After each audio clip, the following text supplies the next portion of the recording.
ကြော်တယ်နော်အဲ့လိုမှပဲယူကြပါအားလုံးအဲ့လိုဒါမျိုးကြီးတဲ့ဟာကျတော့တိုင်းဆယ်ကြီးတယ်ပြီးတယ်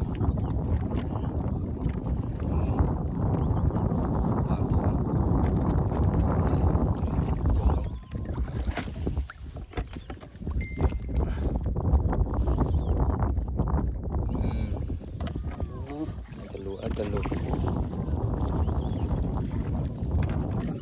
ချေမမရှိတော့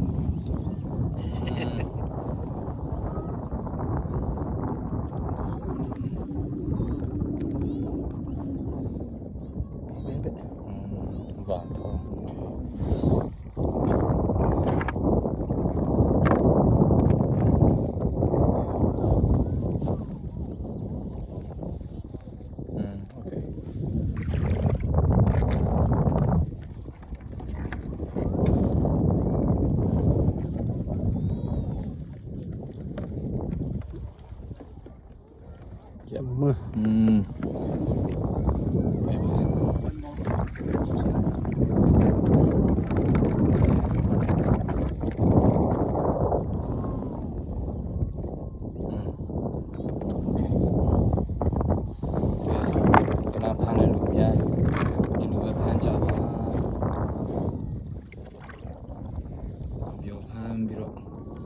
တွေ့လား